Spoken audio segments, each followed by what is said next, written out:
Hey everyone and welcome. I am Kim Beegler, owner of Ewethful Fiber Mill, and I am here in the wool mill in Halsey, Oregon today to show you about wool. If you're new, I talk a lot about wool, hand spinning, yarn, knitting, farm life. And if you're returning, welcome back. I am here. Wish is gonna kind of take a peek at this as I'm doing this. This is Wish the mill cat. I think you can see her in view. So this fleece I showed in the last episode. It is a Cormo cross fleece. I ordered it online.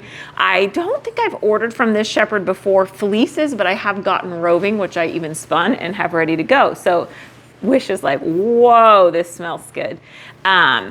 So if you're looking, as I unboxed this in the last episode, just go back one episode if you want to see that. So it's a Cormo cross. It is absolutely stunning.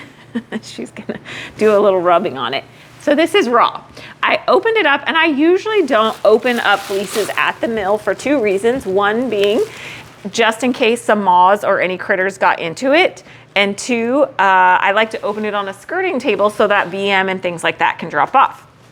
Exception to the rule is a fleece like this, where I've paid a bit more for it. I know that it was just freshly shorn, and so the chance of moths, critters getting into it, this is pretty much like sheer, put up on the website, sell. So this is very fresh stuff. And because it was coated, I know that there's not a lot of VM or stuff that's gonna drop off, and any of it that does, I can kind of just pick at as I go along. I wanted you all to see as I opened this up. So the fleece is not, I want this to be sort of a learning lesson for people that are, we're gonna get her out of here just so that she doesn't dig too deep into that. She'll be right back. A learning lesson, if you're nervous about working with raw fleeces, don't be so nervous. You don't have to do it exactly as like all the right ways to do it. Do it in a way that's gonna work for you, that you get the job done, and that you enjoy it. So she's probably gonna take a nap on this. Okay, so I'm gonna try to move her again. I know, Wishy. So what I'm gonna do is I've just kind of started already opening it up. It's not opened up in any grand spectacular fashion like you may have seen on other videos or as other people skirt. Really? And I may have to pick one or two cat hairs out. But luckily I just brushed her, so it shouldn't be too bad. Okay, everybody's enjoy, you Wish.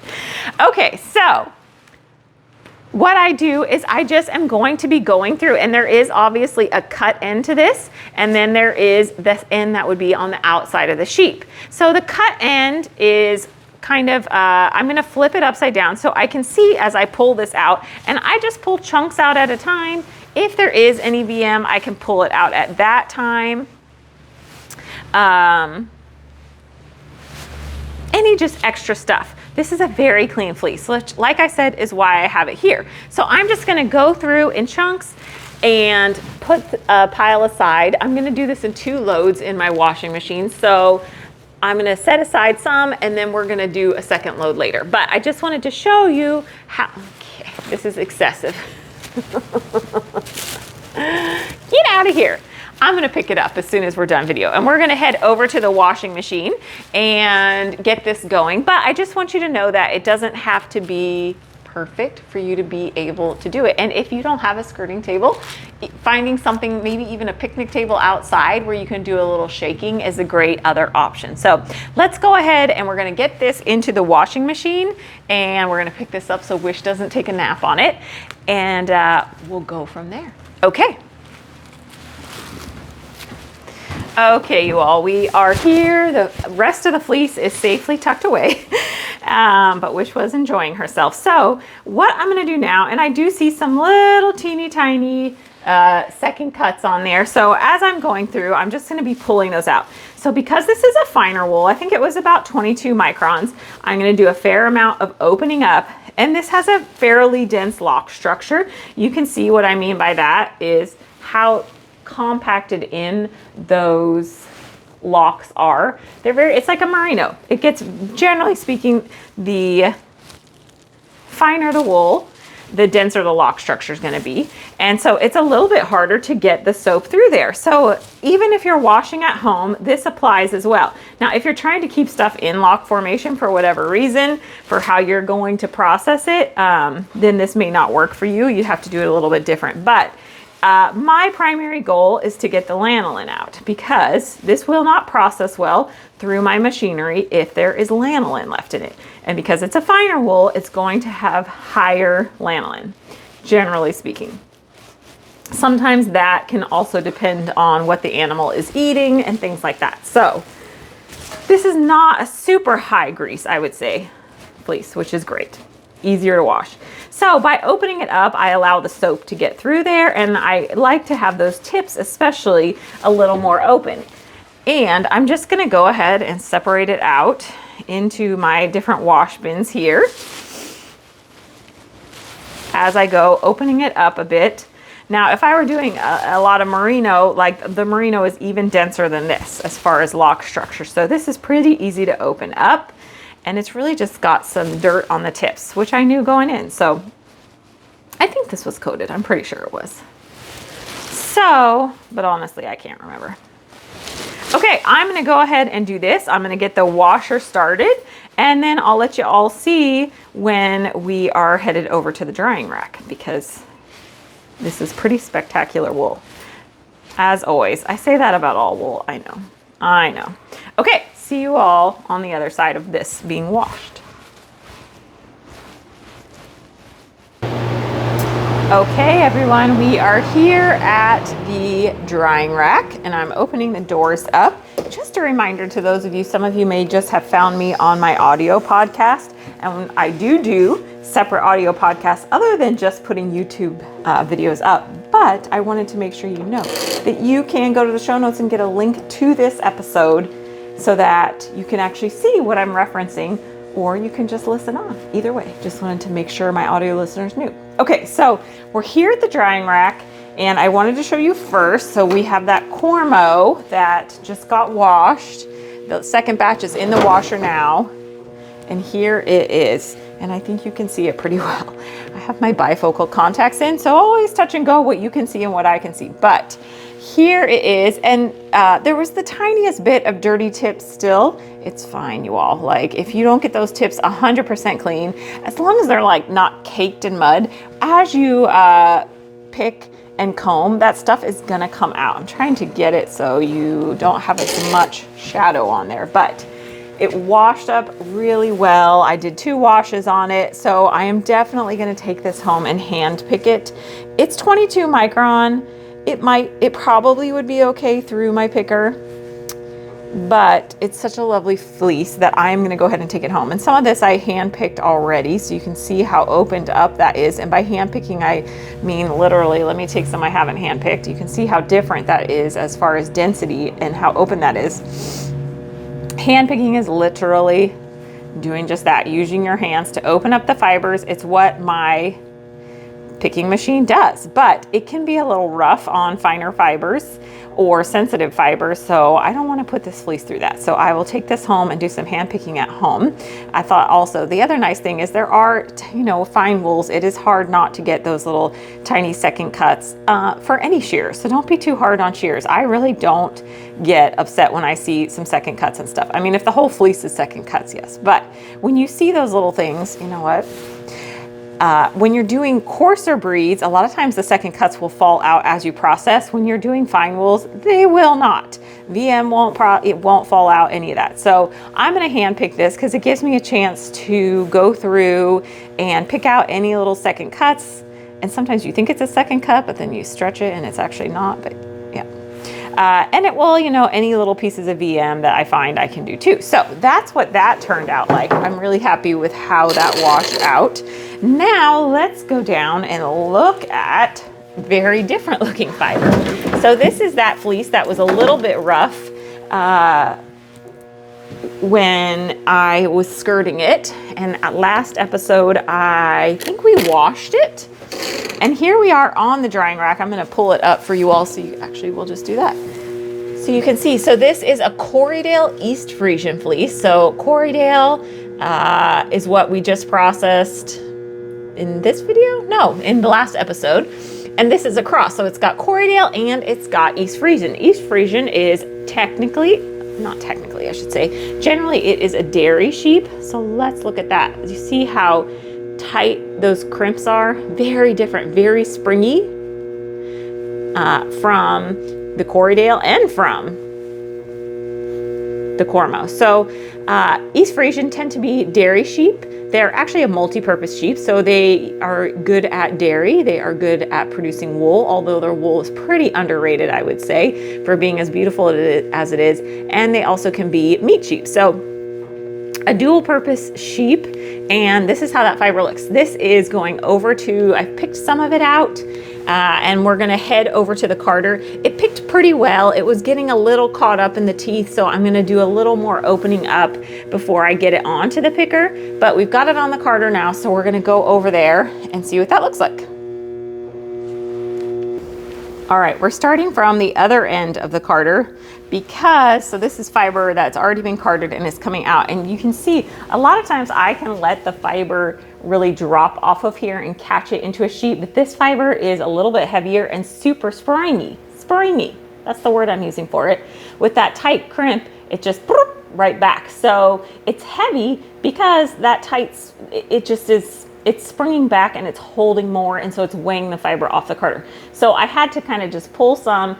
It's right up close to that, to the carder here, and I'm gonna go ahead and line it up and get it going. And then we'll go around to the other side and I'll let you see. I don't know if I can get in here where you can see, but I'm basically just going to connect up this little hook to the fiber on there, and then that will connect it through the roving deck here, and it will come out the other end as a roving. So I'm gonna do that, and then we'll watch it come out, and then we'll go talk from the other end as I feed it in. Okay, we're ready to go. I think it's going to hold. We'll see. I didn't have that much fiber, so it's just kind of barely connected, but I think that magical springiness, yes, is going to do the job for us. So here it comes off, and what I'm going to do is hold this up. It's going to be pretty light at first, and then it will start to get heavier as it collects more fiber through the carder. But I was going to go ahead and show you the comparison of this versus that corydale. Let's get a little bit more coming out. Here it comes. So let me show you a little bit of that compared to what the corydale looks like, and I think you'll be able to see. Let's find out if you can see the difference. And this is kind of what I'm talking about, that you don't necessarily get to see when you are working with commercial top, because a lot of that has been, I might have to put it against something. No, I think you can see pretty well there. So you can see how much more spring there is to that fiber just because of that super dense lock structure. And I'm not talking about transparency, but actual wool locks that you can see there. So let's go down a little bit here to where it's a little heavier. So there's where it's about even, but you can see a lot more of that staple length, not staple length, but of that characteristic of the wool here. And this has that wider, more open crimp to it. So these are going to spin different. And because they haven't been like extra processed and dyed, I think you'll be able to notice not only in the spinning, but in the finished yarn. So anyway, we're going to let's go to the other side here. And we'll talk about what's going on over here. So because this fiber is, here I am at the carder on the other side, and I'm going to just, okay, I was telling Mitch, wouldn't it be wonderful if I could, I'm coming onto screen here in just a sec. I'm just weighing some fiber. I told him, wouldn't it be amazing if I could just have tripods everywhere that I could just connect the camera so I don't have to do this, because it does take a lot of time actually to move tripod, move camera, much less moving around. And I turned just so you could see me while I'm talking and not just. So I'm going to pick up that little bit of roving that we started with, and I'll just add it right back in because I hate to waste any of this fiber. And now we'll go back over. Anyway, it would be nice to not have to move tripods. If I just had something hanging from the ceiling that I attached. One of these days we'll get fancy like that. So I am doing this pretty light, and we'll see how it goes on the other end. I may end up, but just because of that springiness, I'm running it a little bit lighter than I normally would. It's also a little bit, the fibers are a little tangled on themselves, so I'm just trying to open it up a little bit more here and make it easier for the carder. A little extra work, but that's okay. Worth it always, most of the time. And the reason that it's not quite as open as I might like is just because the lock structure is so tight, and it's kind of like working with VFL. Those are really like French fry-y crimps are hard for the teeth to get wrapped around to open the fiber up. So it did a good job, better than I thought it was actually going to, but I'm just gonna help it along a little bit now and then make sure the carder can run as well as I want it to while I'm doing this. And we're gonna go down the other end and see if it looks like it's carding out evenly. And see how it looks now that there's a little bit more that's gone through. When I'm doing this, I'm also pulling out, you know, there's foxtails. Not a ton. Foxtails, man. Foxtails. Okay, let's go down and watch the other end here. And see what our roving looks like. All lower. Actually, I'm just going to take you all off the tripod, and then you can see up close and personal. But it does look like it's carding up really nice and evenly. I think it's going to be really fun to spin, and it's going to make a very springy yarn. So what I mean by that is, like, when you take it off the nitty knotty, you know, sometimes you'll lose an inch or so. You'll probably lose more than that in yardage because of that spring factor that is in this wool. So there it is coming out. Okay, maybe we'll spin some of this at the end of the episode. Moving on. All right, everyone, we are back at the washer, and this is, I'm gonna be getting this fleece ready to go into the wash. So this behemoth of a fleece is the border Leicester that I pulled out. I actually am gonna stand over here. I don't think you'll be able to see me that much, but you don't need to see me, but just so I don't get in the way of the camera. So this is 7 pounds skirted. So this fleece is giant. This was a big old, that is easily twice the size of what I get off of my Shetlands. And this is a border Leicester. It's a pretty hardy wool, so I don't need to like spend as much time opening it. It's not as dense of a lock structure. I do still, you'll see as I go through, I still do some opening just to help that soap get through there.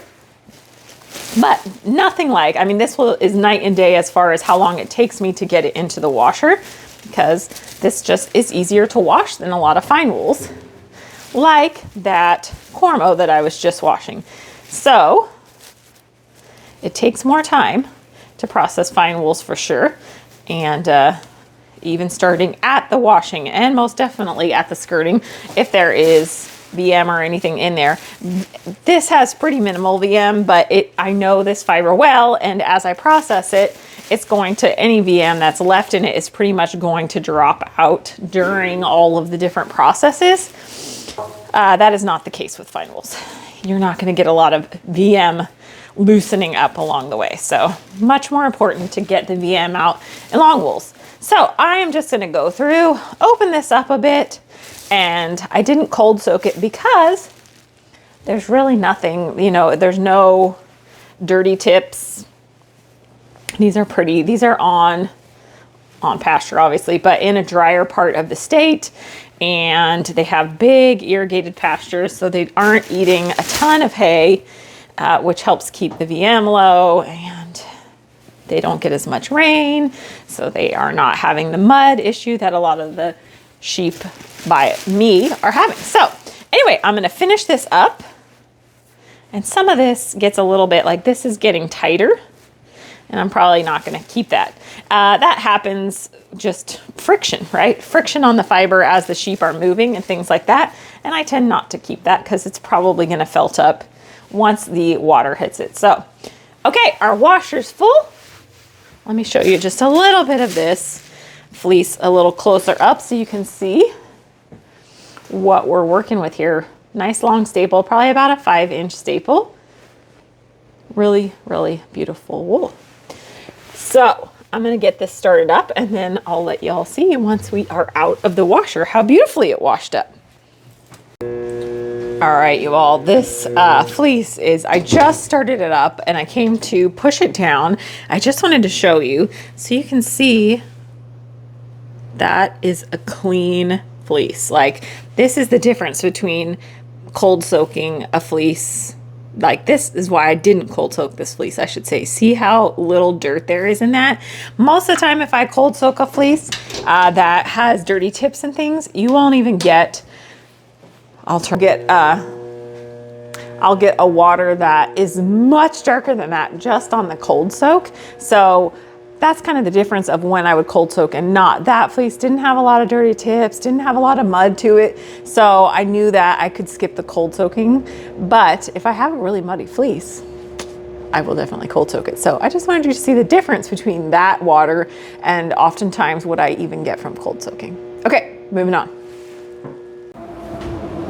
All right, you all, we're calling this a carding redo.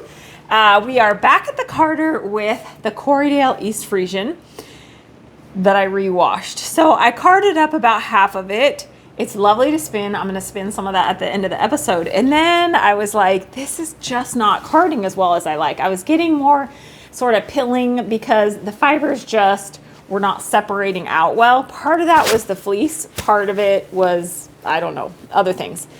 And I just didn't like the feel. It's not that I didn't like the feel. It didn't quite feel clean enough to me. I was getting a little bit of buildup on my roller. So I did something I haven't done in a long time and I rewashed it. It had already been picked. The stuff that carded is fine. And I'm gonna spin it like I said and it's fine. But I wanted to see if I could do better. It was kind of an experiment.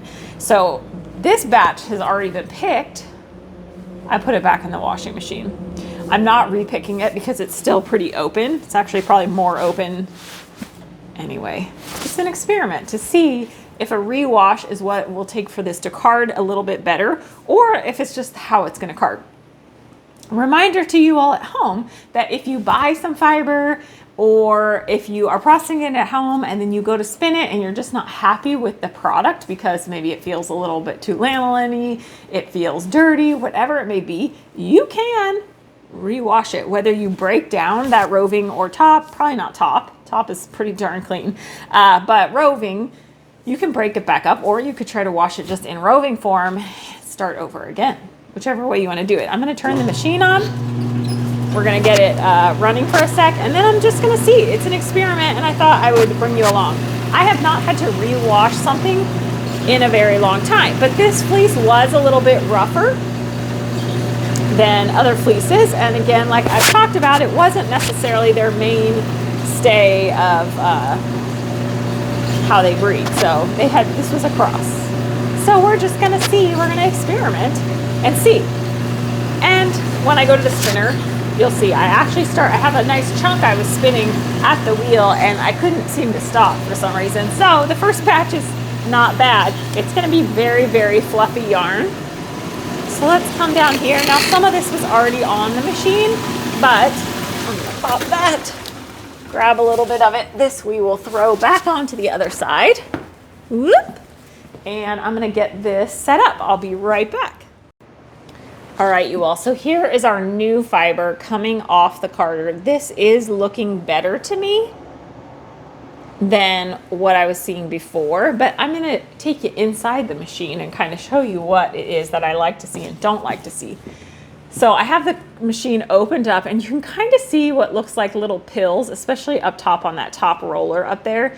And you can see also how the fibers are stretched between the rollers. So this is part of how this is working. It's moving from roller to roller and the fibers get stretched out. Now this fiber, because it is such a springy fiber, some of that is pilling. Some of it is actually just the fibers have bounced back on themselves and have look like little pills.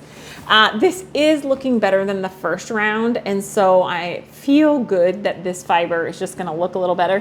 We're gonna go to the wheel and I'm gonna spin the first round of this fiber. I'll take you down here and you can kind of see it looks and feels better to me, and I think it is processing a little better. So that's a win. The first round was good, but this was just an experiment to see, because if you have dirty fiber, it will definitely process differently. So I'm gonna let this batch go and we'll go over and we'll spin a little bit, but I just thought I'd let you see what it looks like. And let me turn the machine back on and you can watch the fun of it coming out again. Whoop, I turned it off. See, safety first. I was being good since I was opening the machine. I like to not have it on, just in case I am not paying attention or something happens, power surge, who knows. But here it is coming out. And what I'll also want to see, I should see that the buildup I was seeing before is not happening on there, on those rollers, but it looks good. It looks good. Okay, let's go spin a little.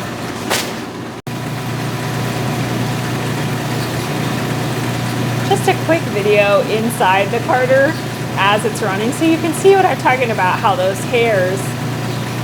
those fibers get stretched out between the rollers. So it looks worse when the machine is stopped, because a lot of these fibers in this type of wool are bouncing back. But this is a much better card than before. Although I don't think it's going to impact the spinning a whole lot, which is interesting, but just thought it'd be interesting for you to see, especially with this fiber, the carder in action.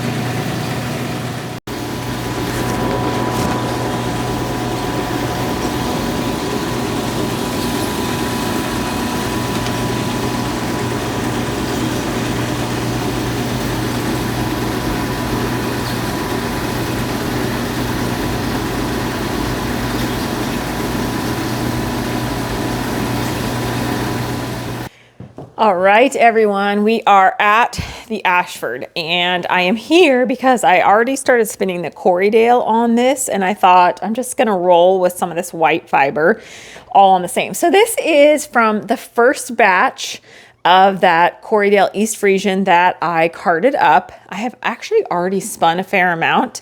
I'm doing this from a different angle because I thought for those of you that are new or just want to see somebody else spin, maybe this would be a fun different angle for it. So I'm on the Ashford. The Ashford is not like the fastest twist. I actually did do a little adjusting on it. So if you have an Ashford traditional, and this is an older one, but I don't think the main mechanisms for adjustments is different. There is a knob on the, let me move this just so you can see, there is a knob here that will tighten or loosen your drive band, and that is the easiest way to get twist in faster or slower. The tighter this is, the faster the twist is going to go in.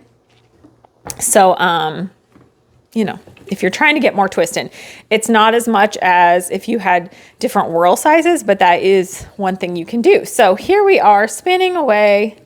I think I've got the right end of this, and it just feels slightly more like maybe there was a little bit of lanolin left in this batch, which isn't a bad thing, right? It's not something you're going to get from me very often, but it is otherwise spinning well. And I am enjoying spinning it. Let me keep my hands in the picture. So I'm just doing long draw. I wish the twist would go in just a little bit faster, but that's okay. Here we are. So this is going to be a pretty fluffy yarn because of that springy fiber. It's going to be very different than the corydale just by having that extra East Frisian in there. I mean, everybody's, and I believe these are from the same farms that I processed these two fleeces, the corydale versus the corydale East Frisian cross. So kind of coming from the same lines, but when you add in that East Frisian, and East Frisian, even my girls, I have their fleeces from over the years, and they are sometimes, you know, they don't separate as well. than others. Sometimes they're absolutely stunning and other times there's not as good a separation, whether most likely it was weather related or whether they were breeding that year or not. You know, all those things are going to affect their fleece quality. So what they were eating, although I'm pretty sure these girls were really well fed always. So anyway, I'm spinning this long draw. I am enjoying it. It is, like I said, I wish I had a little more twist going in a little bit faster, but it is what it is. I'm just having to hold the fiber and treadle, you know, hold it so that more twist goes in, and I'm doing some extra treadle turns on it. When I would usually, if I was on a different wheel that was faster, I wouldn't have to hold so long onto the fiber to let more twist get in, but that's okay. It is very fluffy, is the way I'm going to describe it. Fluffy doesn't always mean soft, but fluffy means fluffy. Fluffy means fluffy. Okay, I'm going to stop and let you all come in, and hopefully this may be even a little bit more fluffy than desired just because of the amount of twist I'm able to get in. But I am going to go ahead and let y'all see this. Take you off the tripod and let's go in and see how this fiber is looking. So at the top here, this is the 100% corydale. And now here's we're at the corydale East Frisian. And you can see that it's just a little bit fluffier than this was because it just has such a high French fry crimp to it that's how it is spinning up. But it's lovely. It's going to be a fun spin. Okay, well, that is it for this week. Next week, we have a little more white wool coming up. And then I think I am through the white wool that I want to process right now. And we will move on to some grays and other things. So exciting stuff coming up next week. Just a reminder, we have the Ewethful Patreon community, which is a great place to join to support what I do here and the education that I do and other fun things like that. Also to get into a great community, to get easier access to getting fibers. I did do a shop update. Patreon gets the first notice on shop updates and they grabbed it all up. So if you want a better chance of getting some of these fibers, head into the community. And it's a great, wonderful, inspiring, supportive place. So head there. I also have an audio podcast, which just last week I did an episode on my journey getting off social media. And so if you are in the realm of thinking about getting off Instagram or Facebook or that sort of making that sort of shift in your life, or maybe you have and you need some companionship, come find me there. I will put a link in the show notes. The audio podcast is called Handspin, but I'll have a link in the show notes to that. In response to that, I just posted the link into my Patreon community, and somebody asked me what are the news sources that I use as apps on my phone, because now that I'm not on the socials, I am not getting that up-to-date minute by minute what's going on in the world, which is a good thing because as we know, we are being a bit inundated by a bunch of, dare I say, crap. And so now without that, I am able to be more mindful about towards the end of the day or whenever in my day, I can click onto some apps that I have chosen, read the articles, and I should say chosen because they are good, reputable news sources, and then read what's happening and take in, you know, the stuff that's actually going to be there for more than 5 minutes, right? And not feel so reactionary about stuff, which is so easy to do, especially right now. So my top one is probably Reuters, that you can put the app on your phone. I think it's like $4 to be able to read all the articles. I believe you can also go to their website and just read there. I just like to be able to jump on quickly. New York Times,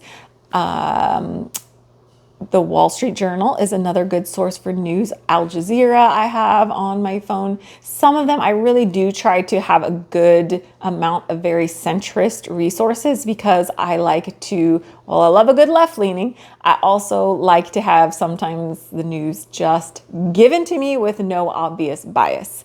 The Hill is another great source. And a lot of these you can get the apps or you could go to their website and read articles there, whichever works for you. But those are some of my top favorites.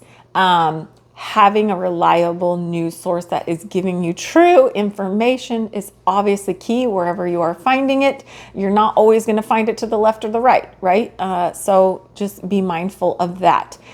Just a reminder, that this is not a you versus me or blue versus red at this point. This has become us together against basically a lot of the awful stuff that the White House is putting out there right now, or the top % of corporations that are standing to make money off of this. Us being divided is going to get us nowhere. And if you're watching as town hall meetings are happening around the country, people are rising up. They are voicing their dissatisfaction from both sides, and that's how we are going to move forward, is to come together, to stay connected, and to stop being so divided. It's not getting us anywhere. And we need to stay connected and stay voicing our opinions against the bad things that are happening. So, and the embarrassing things that are happening for our country.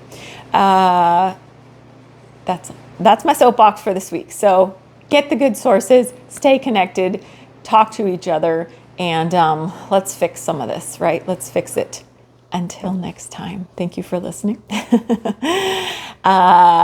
Stay healthy, everybody. Be kind to everybody around you as best you can. Together, we will move forward. And of course, make so many pretty things. I just started an online sewing course, so I may not share that stuff here. Maybe I will, who knows. I'll probably try to stay pretty wool focused here. But between knitting, spinning, embroidering from my retreat, and now taking up more sewing, I am feeling pretty good about making all the things. And for my mental health, it is stellar. So anyway, make all the pretty things until I see you next time. Everybody take care. Thank you so much for supporting me, and come find me in all the places. All right. Thank you. Till next week.